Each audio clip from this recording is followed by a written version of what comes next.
Assalamualaikum warahmatullahi taala wabarakatuh. A'udzu billahi minasyaitonir rajim. Bismillahirrahmanirrahim. Alhamdulillahi rabbil alamin wassalatu wassalamu ala asyrafil anbiya'i wal mursalin sayyidina Muhammadin wa ala alihi wa sahbihi ajma'in. Allahumma rabbi shrah li sadri wa yassir li amri wahlul 'uqdatam min lisani yafqahu qawli. ولا حول ولا قوة إلا بالله العلي العظيم. اللهم انفعنا بما علمتنا وعلمنا ما ينفعنا وعلمنا ما جهلنا وذكرنا ما نسينا.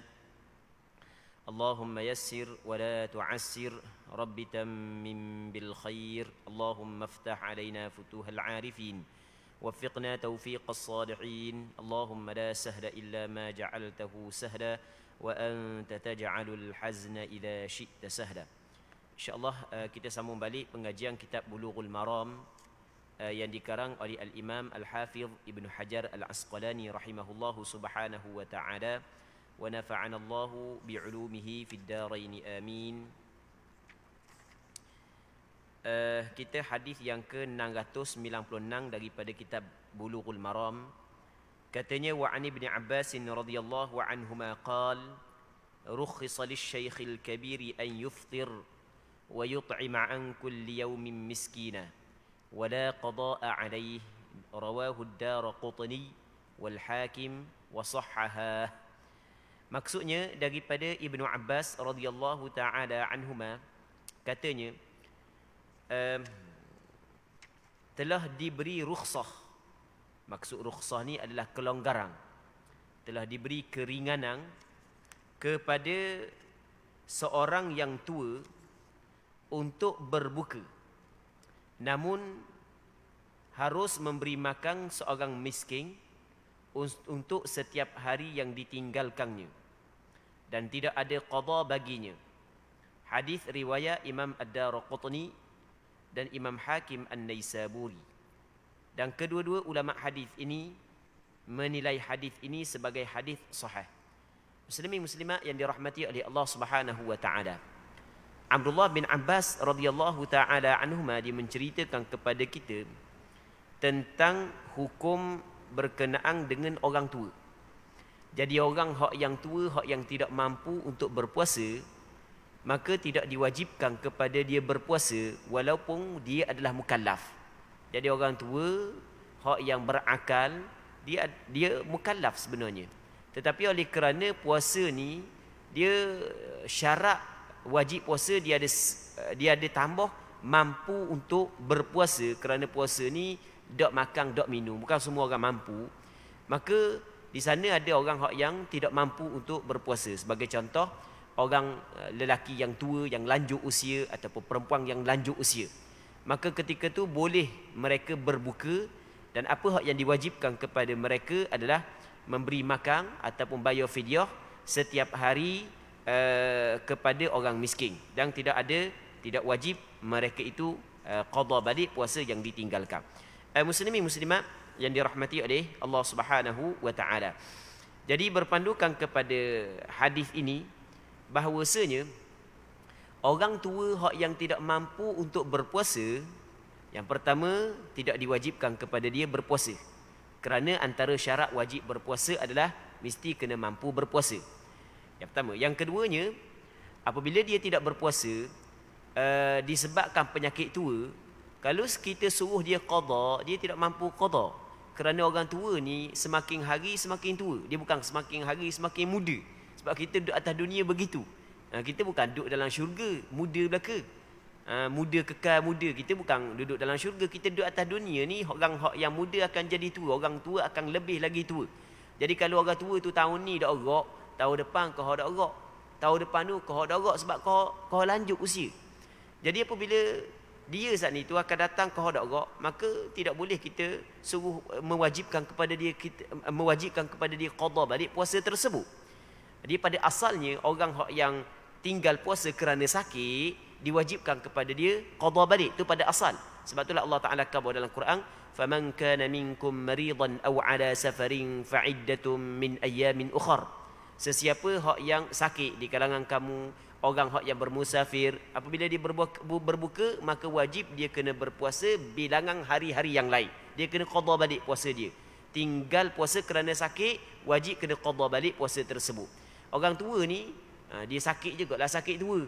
Tak boleh nak puasa, darah nak puasa. Tapi kalau kita suruh qada akan datang pun tak ada faedah pun. Sebab dia kohar lama, kohar darah. Maka benda hak yang perlu dibuat ketika dia tidak wajib berpuasa dan tidak boleh dia qada balik puasa dia, apa hak yang wajib dibuat oleh dia? Apa hak yang wajib dibuat oleh dia adalah wajib dia kena bagi makan setiap hari kepada seorang orang miskin. Setiap hari dia kena bagi makan kepada seorang miskin. Cakap kita benda kena bayar fidyah. Dah banyak mana? Fidyah dah banyak mana? Secupok sehari. Kena bagi secupok kepada fakir miskin sebagai fidyah, dia tinggal puasa. Muslimin muslimat yang dirahmati oleh Allah Subhanahu wa taala.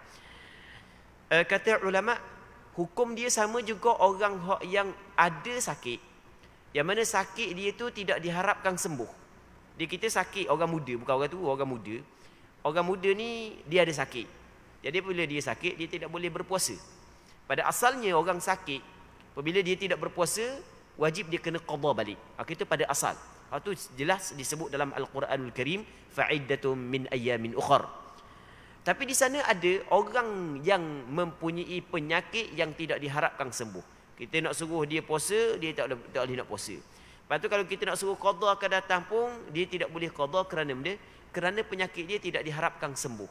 Jadi tanya bahagian pakar perubatan kata penyakit awak ni sampai ke mati dah penyakit awak ni. Memang dah sembuh dah, lepas-lepas dah gitu lah. Melainkan kalau benda awak ada karamah tu lain lah mungkin lah. Okey, dia tengok kepada adab, pakai adab baik dah penyakit awak ni. Okey, jadi kalau begitu penyakit dia, maka dia mengambil hukum seperti orang tua. Walaupun umur dia baru 18, walaupun umur dia baru 20. Jadi umur 20 tapi sakit. Zaman kita kan macam-macam sakit kan. Jadi umur 20 tapi sakit itu tidak diharapkan sembuh. Nasallallahu salamata wal afiyah. Maka tidak diwajibkan kepada dia berpuasa kerana dia tidak mampu. Lepas tu yang keduanya, tidak diwajibkan dia qada kerana penyakit dia tidak diharapkan sembuh.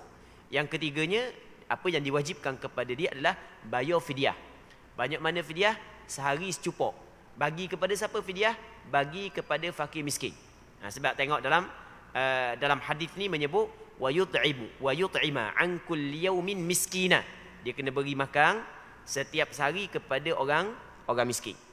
Begitu juga dalam Al-Quranul Karim Allah Subhanahu wa taala menyebut wa 'alal ladzina yutiqunahu fidyatun ta'amu miskin. Maksudnya di atas orang yang tidak mampu. Wa 'alal ladzina yutiqunahu, ada penafsiran wa 'alal ladzina yutiqunahu ay wa 'alal ladzina la yutiqunahu. Sebagai contoh Imam As-Suyuti dalam tafsir Jalalain ditafsir begitu. Menjadi kewajipan kepada orang yang tidak mampu untuk berpuasa adalah membayar fidyah sebagai makanan kepada orang miskin. Jadi kita kena ingat fidyah ni ataupun kita cakap benda saluran fidyah dia lain daripada saluran zakat. Saluran zakat dia ada 8 asnaf. Manakala saluran fidyah hanya khusus kepada fakir miskin sahaja. Itu kita kena faham. Sebab masyarakat kita ni kadang-kadang ketika dia nak keluar fidyah, dia pergi cari anak yatim, dia pergi cari ibu tunggal. Baik. Jadi sebenarnya perbuatan tersebut saat itu kadang-kadang betul, kadang-kadang tak betul. Sebab dia tak semesti anak yatim, tak semesti ibu tunggal adalah orang fakir miskin. Kadang-kadang anak yatim dapat saka tu 8 juta. Orang yang nak keluar fidyah dia 4,000 tak ada. Jadi tidak semesti anak yatim saat itu fakir miskin, tak semesti ibu tunggal tu fakir miskin. Dia tidak boleh kita bagi fidyah kepada anak yatim atas nama anak yatim. Kita tidak boleh bagi fidyah kepada ibu tunggal atas nama ibu tunggal. Tapi kalau kita boleh bagi fidyah kepada anak yatim dan ibu tunggal, andai kata dia adalah fakir miskin. Itu kita kena faham, muslimin muslimat yang dirahmati oleh Allah Subhanahu wa taala. Sebab banyak masyarakat kita tidak tahu lagi permasalahan ni. Jadi kalau bab zakat ke, kalau bab fidyah ke, mula cari anak yatim, cari ibu tunggal. Sebenarnya itu adalah satu kesilapan yang perlu diperbetulkan, perlu diperbaiki. Kerana kita kena ingat bahawasanya tidak ada asnaf yang nama dia anak yatim dan nama dia adalah ibu tunggal. Sama ada dalam bab zakat ataupun dalam bab fidyah. Baik, fidyah hanya 2 sahaja, fakir dan miskin. Fakir dan miskin saja yang boleh kita salurkan fidyah. Sebab Allah Ta'ala akan begitu dalam Quran, wa 'alal ladzina yutiqunahu fidyatun ta'amu miskin, sebagai makanan kepada orang miskin. Begitu juga dalam hadis yang diriwayat daripada Abdullah bin Abbas, wa yut'imu an kulli yaumin miskina. Oleh kerana disebut miskin sahaja, maka kata ulama saluran fidyah hanya untuk miskin sahaja. Manakala fakir ni dia lebih teruk daripada miskin. Jadi kalau orang miskin boleh bagi fidyah, maka orang fakir lebih lagi boleh bagi, kerana orang fakir dia lebih teruk daripada orang miskin. Muslimin muslimat yang dirahmati oleh Allah Subhanahu wa taala. Jadi hamba ulang sekali lagi, fidyah ada sebahagian daripada masyarakat kita apabila nak keluar fidyah puasa dia terus cari anak yatim, terus cari ibu tunggal. Ini adalah satu kesilapan. Ini tak betul. Kita kena khabar gitu, tak betul. Biar kejut sikit. Ya, kalau lagi tak kejut, lagi tu tak mau baiki kesilapan. Kalau nak bagi juga fidyah saat itu kepada anak yatim ataupun ibu tunggal, pastikan dia saat itu anak yatim dan ibu tunggal dalam kategori fakir miskin. Okey, jelas kan? Tu kita kena faham. Jadi dalam kategori fakir miskin. Kalau dia bukan dalam kategori fakir miskin, maka tidak boleh kita bagi. Sebab kita kena ingat bahawasanya di sana ada ibu tunggal, di sana ada anak yatim, dia bukan fakir miskin. Kerana ibu tunggal tersebut mempunyai harta yang banyak. Begitu juga anak yatim mempunyai harta yang banyak peninggalan daripada ayah dia. Itu kita kena faham. Dia bukan kita bagi atas nama anak yatim, atas nama ibu tunggal, tapi atas nama fakir miskin. Jadi kalau anak yatim tu fakir miskin, ibu tunggal tu fakir miskin, maka dia layak terima. Okey, itu kita kena faham, muslimin muslimat yang dirahmati oleh Allah Subhanahu wa taala. Seterusnya katanya, wa an Abi Hurairah radhiyallahu anhu qala jaa rajulun ila an-nabiy sallallahu alaihi wasallam faqala halaktu ya Rasulullah. Qala wa ma ahlakak? Qala waqa'tu ala imra'ati fi Ramadan. Faqala hal tajidu ma ta'tiqu raqabah? Qala la. Qala fahal tastati'u an tasuma shahrayn mutatabi'ain? Qala la. Qala فهل تجد ما تطعم 60 مسكينا؟ قال لا. ثم جلس فأتي النبي صلى الله عليه وسلم بعرق فيه تمر فقال تصدق بهذا. فقال أعلى أفقر منا فما بين لابتيها أهل بيت أحوج إليه منا فما بين لابتيها أهل بيت أحوج إليه منا. فضحك النبي صلى الله عليه وسلم حتى بدت أنيابه ثم قال اذهب فأطعمه أهلك. رواه السبعة واللفظ لمسلم. Katanya daripada Abi Hurairah radhiyallahu taala anhu, katanya telah datang oleh seorang lelaki kepada Nabi sallallahu alaihi wasallam melaporkan, wahai Rasulullah, sesungguhnya binasa aku. Aku binasa dah wahai Rasulullah. Kata dia, punah dah aku wahai Rasulullah. Maka Rasul tanya dia, wa ma ahlakak? Apakah yang membinasa kamu? Benda yang menyebabkan kamu jadi punah? Dia mari jumpa dengan Rasul, kata Allah, punah dah hamba Rasulullah, punah dah. Dah benda yang jadi punah tu. Maka dia kata lagu mana? Lelaki itu menjawab, aku telah menyubuhi isteriku pada siang hari Ramadan. Jadi setubuh dak setarang pada siang hari Ramadan, sedangkan antara perkara yang wajib ditinggalkan oleh orang yang berpuasa adalah bersetubuh. Jadi bersetubuh pada siang hari Ramadan ia termasuk dalam perkara yang membatalkan puasa. Baik. Maka Nabi SAW bertanya kembali, apakah kamu punya kemampuan untuk memerdekakan seorang hamba? Rasul kata, mampu tak memerdekakan seorang hamba? Baik, lelaki itu menjawab, tidak wahai Rasul, tidak mampu. Jadi, kita faham daripada hadis ini, bahawasanya orang yang membatalkan puasa pada bulan Ramadan dengan persetubuhan, dengan jima', maka ada kifarat dia, ada denda dia. Denda dia yang pertama, adalah dia mesti kena memerdekakan seorang hamba. Okey. Nabi SAW bertanya lagi, apakah kamu mampu puasa selama 2 bulan berturut-turut? Mampu tak puasa 2 bulan berturut-turut? Jadi bermakna kalau orang tu tidak ada hamba untuk dimerdekakan, contoh masa zaman kita lah ni, contoh macam zaman kita, maka apa yang diwajibkan kepada dia adalah puasa 2 bulan berturut-turut. Okey, mampu tak puasa 2 bulan berturut-turut? Baik. Lalu lelaki itu menjawab, tidak wahai Rasulullah, tidak mampu juga puasa 2 bulan berturut-turut. Mungkin dia sakit, mungkin dia tua, tidak mampu. Baik. Dia tidak mampu ni, kita kena faham. Dia tidak mampu lain daripada malah. Lain daripada malah. Malah lain, tak mampu lain. Dia ada ke orang tanya, Ustaz, kena puasa 2 bulan berturut-turut kan? Ni kena puasa 2 bulan berturut-turut. Ya kena puasa 2 bulan berturut-turut. Rasa dah boleh nak buat Ustaz. Tapi orang yang tanya tu orang masih lagi muda. Orang muda lagi. Orang muda. Ambil cerita ni gini. Kita di Terengganu ni, kita di Terengganu, kita ada Jabatan Mufti Terengganu. Lepas tu di Jabatan Mufti, dia setiap hari Selasa dengan Rabu kita ada klinik hukum. Klinik hukum Jabatan Mufti Terengganu. Jadi di Jabatan Mufti Terengganu kita ada klinik hukum setiap hari Selasa dengan hari Rabu. Hari Selasa start daripada pukul 9 pagi hingga 1 tengah hari. Biarlah berkabul lalu lah. Sebab ramai juga rakyat Terengganu tak tahu. Kita start daripada pukul 9 pagi hingga pukul 1 tengah hari. Setiap hari Selasa dan Rabu. Malaikat hari cuti tak ada lah. Yang mana kalau mana-mana orang yang ada permasalahan kemusykilan agama boleh pergi direct ke Jabatan Mufti. Dia ada bilik klinik hukum. Ataupun kalau tak mau pergi direct, telefon pun boleh. Jadi kita nak tanya hukum boleh melalui pergi direct ke jabat ataupun pergi melalui telefon. Jabat dia tak jauh, depan ni je. Depan dia, depan mahkamah ke? Depan mahkamah kan, tepi Bukit Besar Sebab ada orang Terengganu kita tak tahu mana. Jabat Mufti tak tahu kawasan mana. Baik, okey.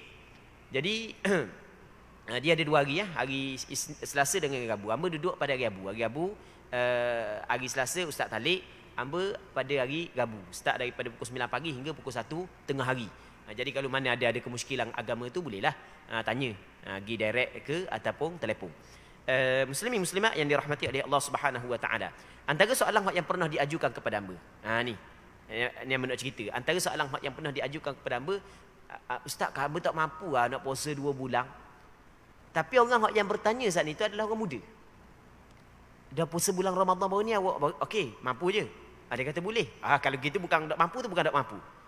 Bukan tak mampu. Jadi awak tu rasa payah untuk puasa. Dia payah rasa untuk puasa, di lain tidak mampu. Malah untuk puasa lain tidak mampu. Orang muda dia mampu puasa 2 bulan berturut-turut. Sebab kita sebulan Ramadan tu kita boleh puasa sebulan berturut-turut. Cuma kita mampu untuk puasa sebulan berturut-turut ni mungkin kerana orang pakat puasa belaka.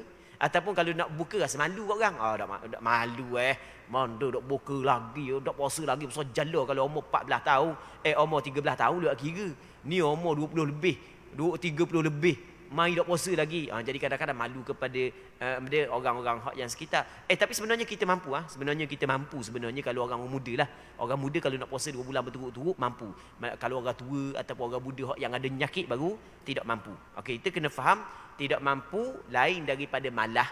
Lain daripada malah. 2 perkara tu berbeza. Jadi kalau mampu berpuasa 2 bulan berturut-turut, wajib kena puasa 2 bulan berturut-turut.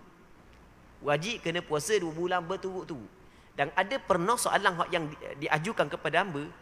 Dia kata zaman muda-muda dulu, zaman lara dulu, beberapa kali berlaku pada bulan Ramadan. Beberapa kali berlaku pada bulan Ramadan. Biarlah nak buat mana. Baik, lepas daripada tu, dia kata sekarang ni lagu mana nak buat?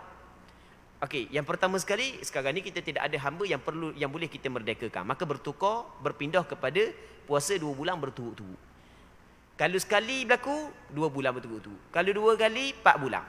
Tapi kita yang buat 2 bulan berturut-turut. 2 bulan, lepas tu 2 bulan berturut-turut. 4 bulan tak mesti berturut-turut. Dia yang 2 bulan, 2 bulan.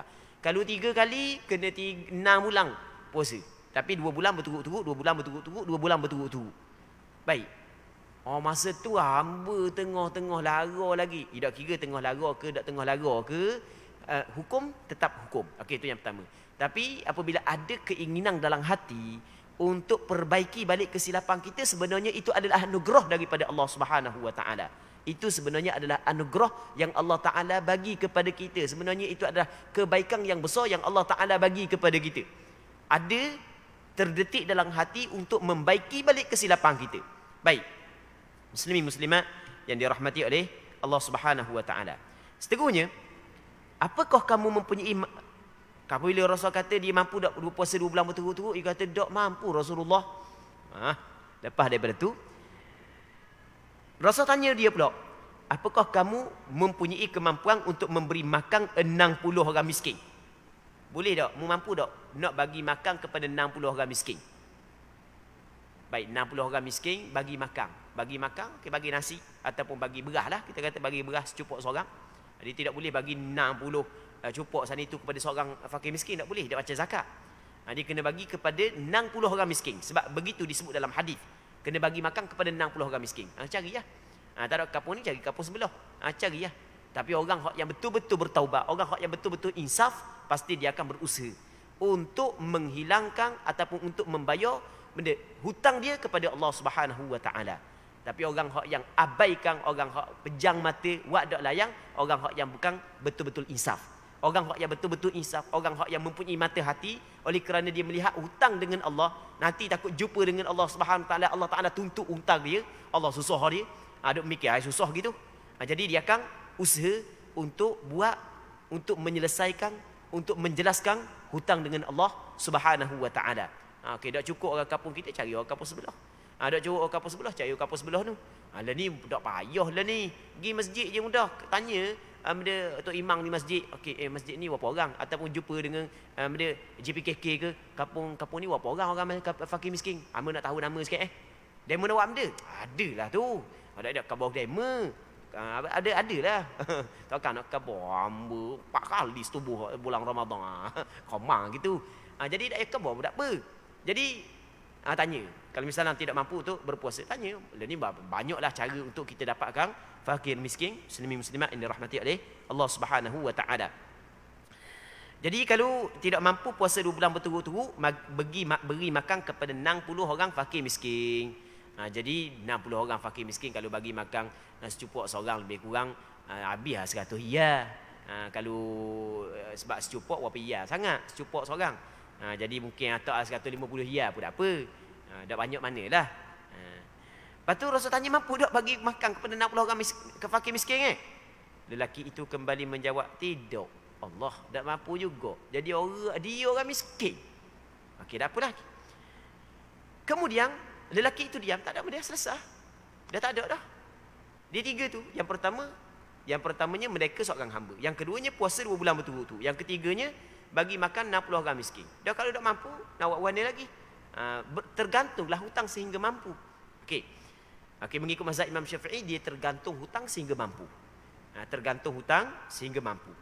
Kemudian lelaki itu diam. Tidak lama kemudian, dia masih lagi berada dalam majlis Rasulullah. Tidak balik lagi, masih dalam majlis Rasulullah. Kemudian Nabi SAW mendapat kiriman sebakul keranjang yang penuh dengan penuh berisi buah kurma. Jadi kebetulan orang hadiah kepada Rasulullah SAW, cakap kita seguni sekarung buah kurma orang hadiah kepada Rasulullah SAW. Jadi apabila orang hadiah kepada Rasulullah tengok orang lelaki saat itu dia ada berhutang. Oleh kerana dia telah melakukan kesilapan dan kesalahan, dia ada denda. Maka Rasulullah mengambil benda tu bagi kepada dia. Supaya dia bayar kifarat. Supaya dia bayar kifarat jimuk dia pada bulan Ramadan saat ni. Okey. Jadi Rasulullah pun lalu bagi dia bersabda kepada dia, sedekahlah kurma ini. Mu ambil kurma ni, orang bagi kepada Rasulullah bagi kepada dia supaya dia sedekah untuk membayar kifarat persetubuhan yang dilakukan pada bulan Ramadan. Lelaki itu balik bertanya kepada Rasulullah, apakah aku kena sedekah untuk orang yang lebih fakir daripada kami? Ditanya Rasulullah, nak sedekah kepada siapa ni Rasulullah? Adakah kena sedekah kepada orang yang lebih susah daripada saya? Padahal di antara kedua batas kota Madinah ini tidak ada suatu ahli, suatu keluarga pun yang lebih memerlukannya daripada kami. Rasa Madinah yang paling susah kami, tak ada orang lain dah. Orang yang paling susah di Madinah dia.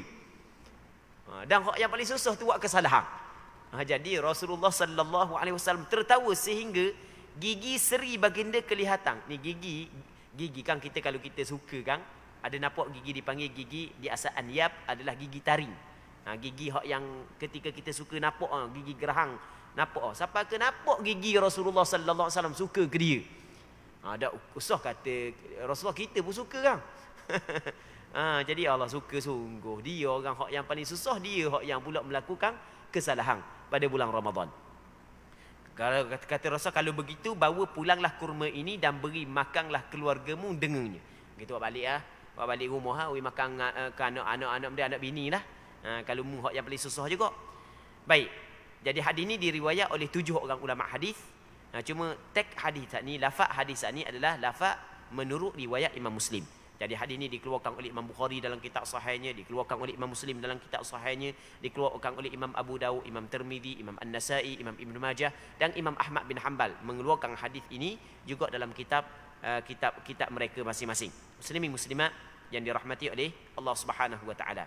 Maka berpandukan kepada hadis ini, muslimin muslimat yang dirahmati oleh Allah Subhanahu wa taala, kata ulama, yang pertama, orang yang berjima' dengan sengaja pada bulan Ramadan, dia termasuk dalam dosa besar.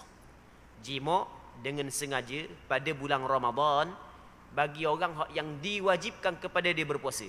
Jima' dengan sengaja pada bulan Ramadan bagi orang yang diwajibkan kepada dia berpuasa, dia termasuk dalam dosa besar. Dia tidak boleh berjima' membatalkan puasa dengan persetubuhan pada bulan Ramadan bagi orang yang wajib ke atasnya berpuasa. Jadi apabila dia berjima', jima' tersebut dosa besar, maka yang pertama wajib dia kena bertaubat. Wajib dia kena bertaubat. Wa tubu ilallahi jami'an. Hendaklah kamu bertaubat kepada Allah.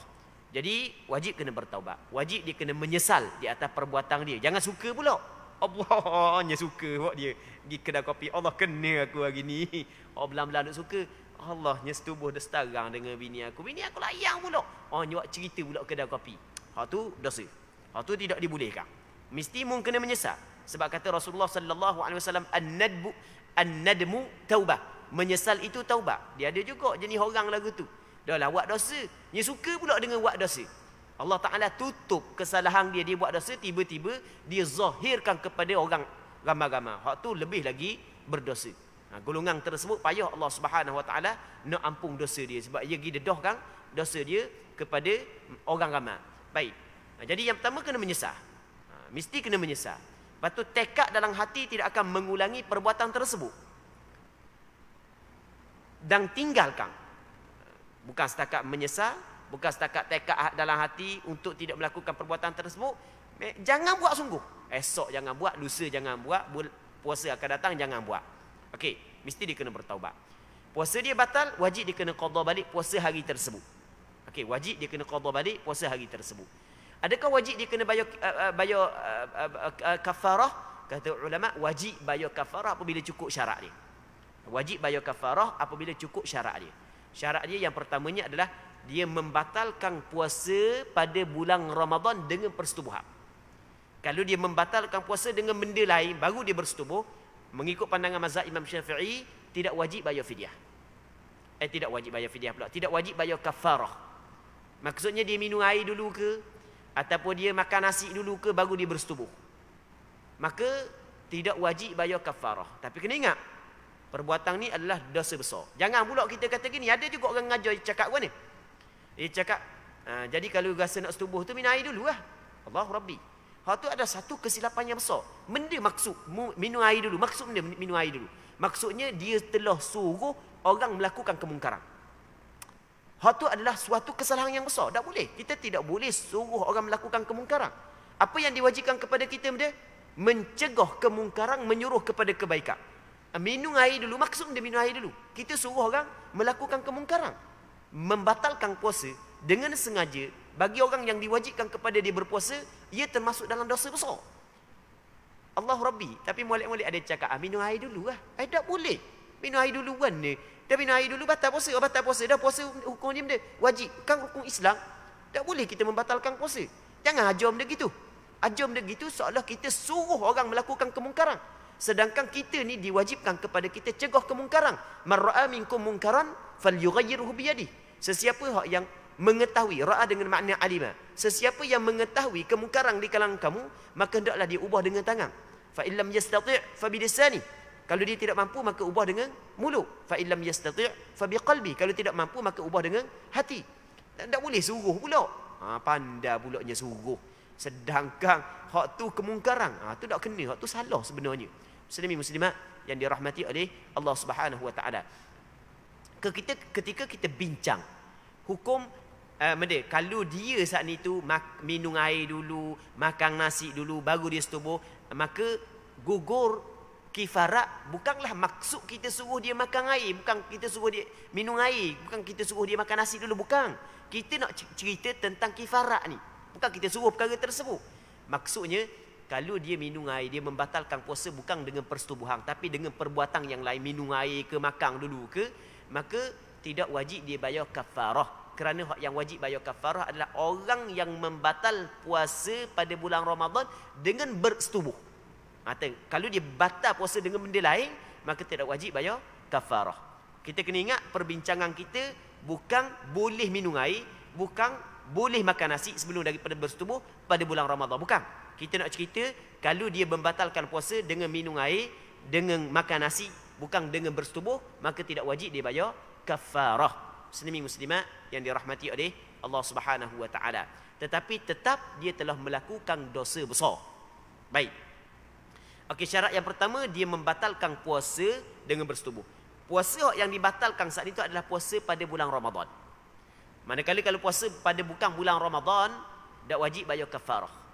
Contoh dia puasa sunat, tiba-tiba dibatal puasa sunat dengan bersetubuh, tak wajib bayar kafarah.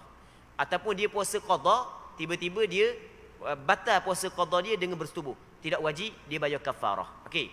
Yang pertama dia batal puasa dengan bersetubuh, puasa Ramadan, yang mana puasa Ramadan tu diwajibkan ke atas dia. Di syarat yang ketiga, puasa Ramadan tu diwajibkan ke atas dia.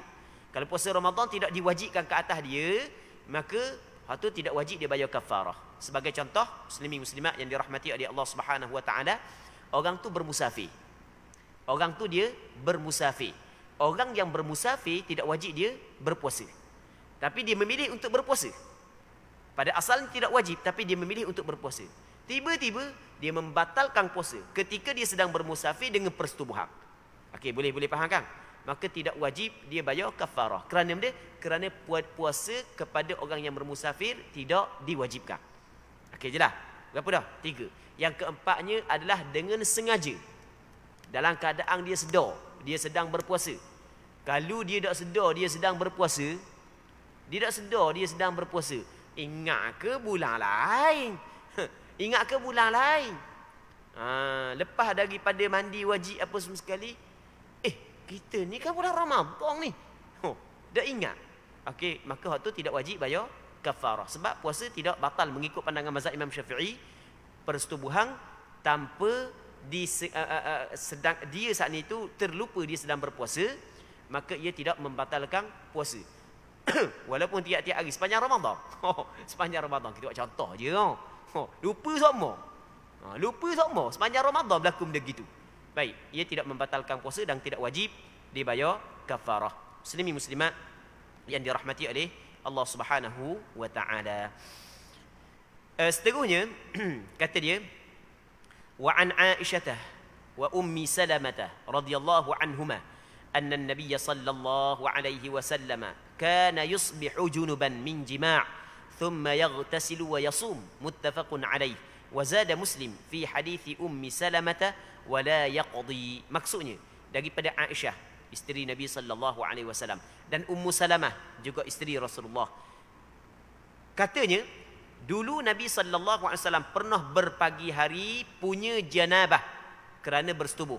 Rasulullah sallallahu alaihi wasallam masuk subuh masih lagi berjunub dari kerana jima'. Maksudnya Rasul bersetubuh, lepas tu Rasul dak mandi lalu. Rasul mandi setelah daripada masuk waktu subuh, setelah daripada keluar fajar. Kemudian Rasulullah mandi wajib. Lepas tu Rasulullah meneruskan ibadat puasa. Baik, hadis ini dikeluarkan oleh Imam Bukhari dan Muslim dalam kitab sahih bagi keduanya.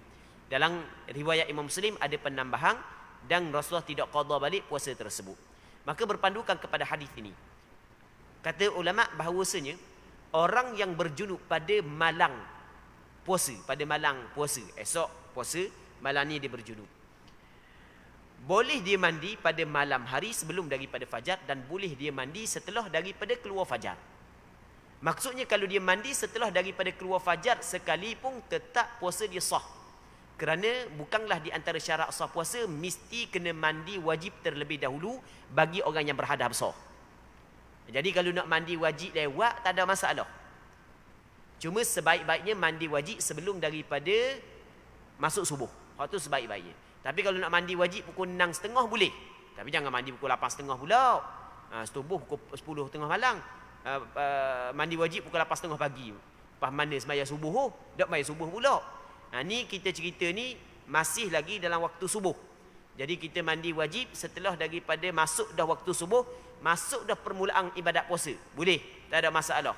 Bukanlah disyaratkan orang yang berjunub kena mandi dulu sebelum daripada masuk subuh, tidak disyaratkan. Walaupun hak lebih afdal begitu. Baik, muslimin muslimat yang dirahmati oleh Allah Subhanahu wa taala. Seterusnya berkenaan dengan mengqada puasa orang lain. Ini kita akan sambung perbincangan ni pada minggu akan datang kalau sekiranya dipanjangkan umur. Jadi untuk malam ni kita berhenti sini dulu. Kita berdoa kepada Allah agar perbincangan kita ada keberkatannya dan sama-sama dapat mengambil manfaat. Wallahu subhanahu wa ta'ala a'la wa a'lam. اللهم حققنا باتباع نبيك محمد صلى الله عليه وسلم ظاهرا وباطنا اللهم اجعلنا ممن يستمعون القول فيتبعون أحسنه وصلى الله على سيدنا محمد وعلى آله وصحبه أجمعين والحمد لله رب العالمين.